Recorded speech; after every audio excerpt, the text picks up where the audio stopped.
दोस्तों स्वागत है आपका आज की बेहद बड़ी और महत्वपूर्ण खबरों में। आज हम आपको लॉकडाउन 5 व देश भर से जुड़ी तमाम खबरों को बताने वाले हैं। दोस्तों अनलॉक 1 को खत्म होने में अब कुछ ही दिन बचे हैं, उसके बाद अनलॉक 2 की भी शुरुआत हो जाएगी। इसके अलावा कोरोना महामारी के केसों में भी लगातार बढ़ोतरी देखी जा रही है। भारत में कोरोना के केसों की बात करें तो भारत में केसों की संख्या 4,45,000 से अधिक हो चुकी है, जबकि भारत में अब तक 14,000 से अधिक लोगों की मौत हो चुकी है।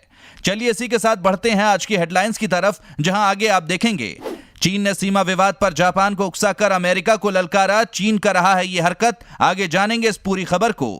साथ ही तो क्या कोविड-19 वैक्सीन से पहले ही खत्म हो जाएगा कोरोना वायरस? जानने के लिए बने रहिए हमारे साथ वीडियो के अंत तक। इसके अलावा रूस ने गलवान झड़प पर कहा भारत और चीन को बाहरी मदद की जरूरत नहीं, ये उनका मामला, दोनों इसे सुलझा लेंगे। आगे जानेंगे इस खबर की पूरी रिपोर्ट। साथ ही देखेंगे अगले 48 घंटे में दिल्ली पहुंचेगा मानसून, 5 राज्यों में भारी बारिश का अलर्ट। आगे जानेंगे इस पूरी खबर को। और पतंजलि का दावा, बना ली कोरोना की दवा, हफ्ते भर में 100% मरीज हुए ठीक। जानेंगे इस खबर की पूरी रिपोर्ट। साथ ही साथ चीन अब नहीं दे पाएगा धोखा, भारत सरकार ने बनाया ये मास्टर प्लान। आगे हम आपको इस खबर की पूरी रिपोर्ट दिखाएंगे, लेकिन उससे पहले दोस्तों वीडियो को लाइक जरूर करें। आपका एक लाइक करना ही हमारी मेहनत का फल होता है, तो लाइक करना बिल्कुल भी ना भूलें। बिना देरी किए लिए चलते हैं आपको आज की सबसे पहली खबर की तरफ।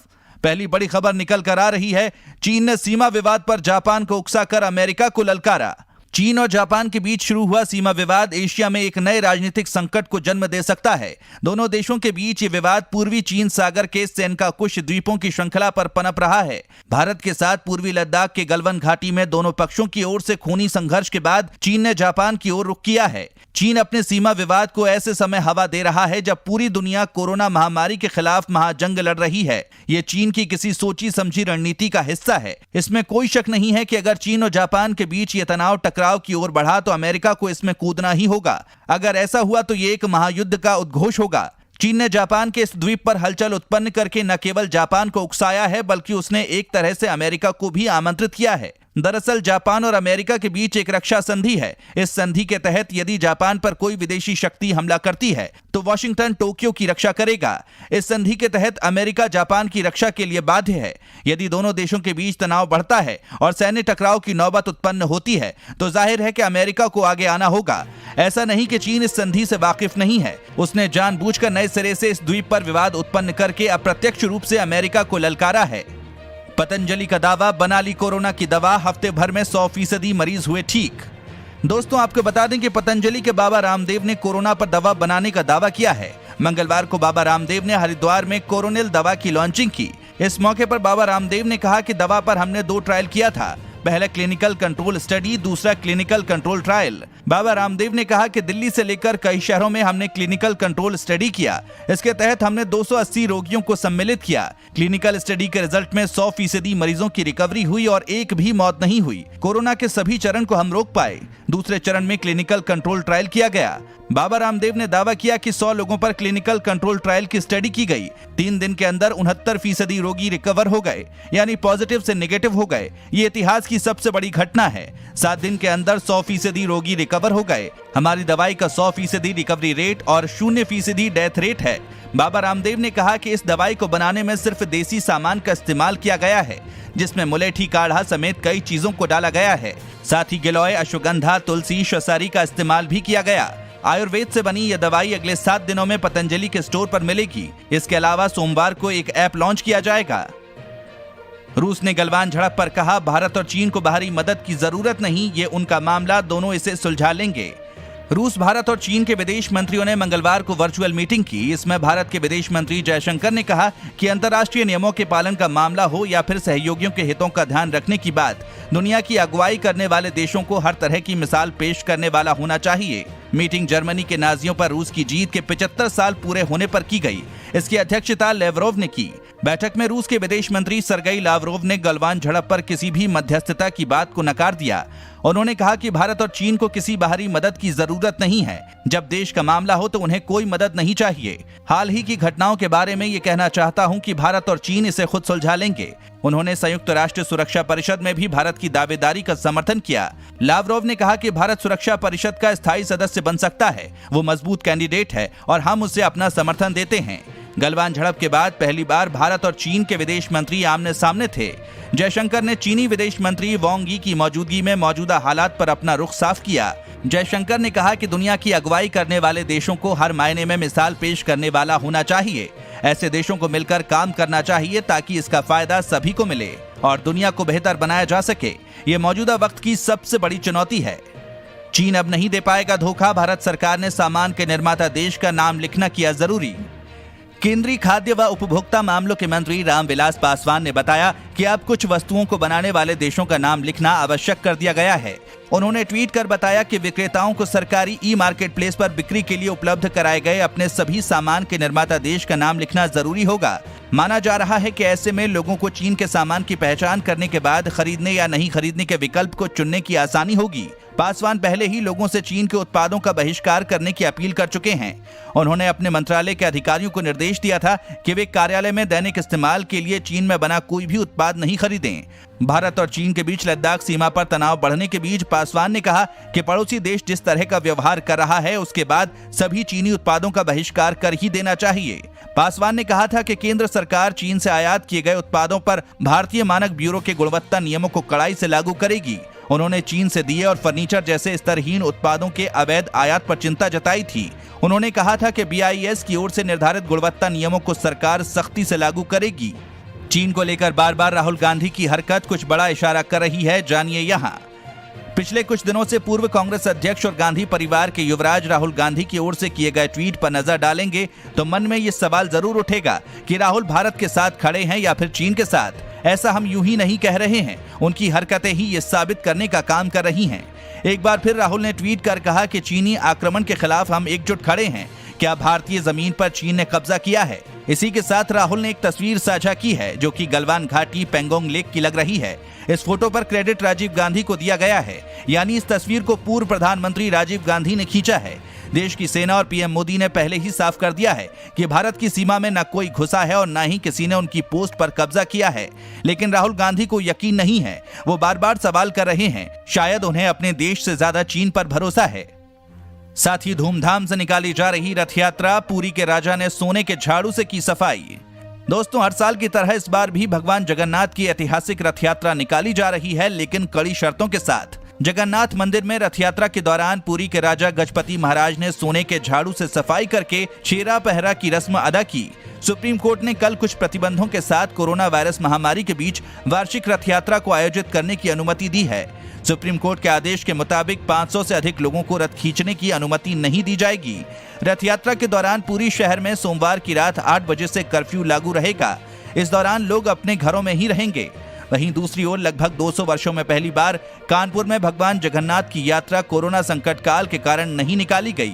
मंदिर में ही आषाढ़ सुदी द्वितीय को श्री जगन्नाथ स्वामी व बहन सुभद्रा भ्राता बालभद्र जी वैदिक का परंपरा के अनुसार पूजन व अभिषेक किया गया और 56 भोग लगाया गया। झारखंड के मुख्यमंत्री हेमंत सोरेन ने भगवान जगन्नाथ की रथ यात्रा के मौके पर रांची में जगन्नाथ मंदिर में दर्शन किए। दोस्तों, आगे और भी खबरें बाकी हैं, वीडियो में हमारे साथ बने रहिए। उससे पहले अगर ऐसी खबरें आप रोजाना पाना चाहते हैं तो अभी चैनल को सब्सक्राइब करके बेल के आइकन को जरूर ऑन करें। भारत को डोनाल्ड ट्रंप ने दिया एक और बड़ा झटका, वंदे भारत मिशन पर अमेरिका ने लगाई ब्रेक।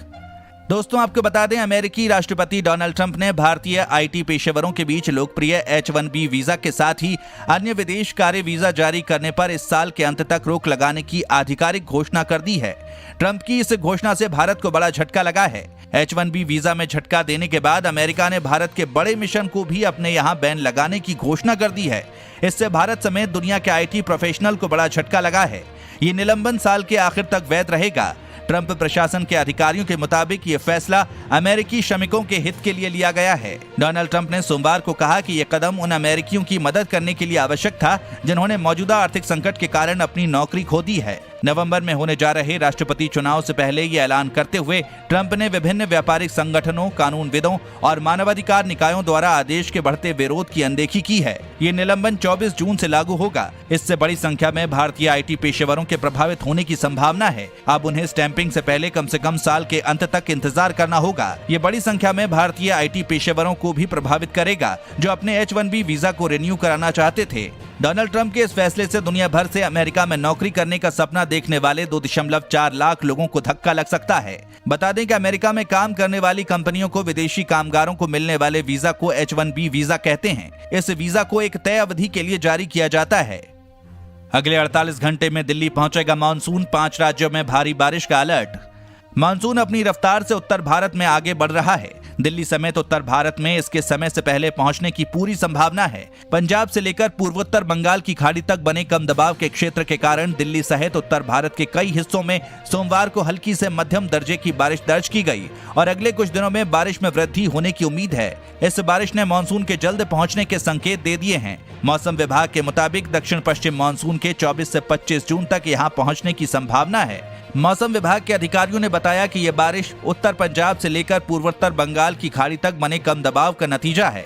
ये कम दबाव का क्षेत्र हरियाणा, दक्षिण उत्तर प्रदेश, झारखंड और उत्तर तटीय ओडिशा पर बना हुआ है और 2-3 दिनों तक तापमान में उल्लेखनीय वृद्धि की उम्मीद नहीं है। भारतीय मौसम विभाग द्वारा जारी बुलेटिन के मुताबिक मध्य प्रदेश, उत्तर प्रदेश और उत्तराखंड में अगले 24 घंटों में मानसून के सक्रिय होने के लिए अनुकूल परिस्थितियां बन रही हैं। वहीं उत्तर प्रदेश के बाकी इलाकों, हरियाणा, चंडीगढ़, दिल्ली और राजस्थान के कुछ हिस्सों में भी अगले 24 घंटे में मानसून पहुंच सकता है। इसी के साथ तो क्या कोविड-19 वैक्सीन से पहले ही खत्म हो जाएगा कोरोना वायरस? कोरोना वायरस कमजोर हो रहा है। संभव है कि वैक्सीन आने से पहले खुद ही खत्म हो जाए। जो वायरस पहले मरीजों के लिए मौत का फरमान बन गया था, उससे लोग अब कम बीमार पड़ रहे हैं और गंभीरता भी काफी कम हो गई है।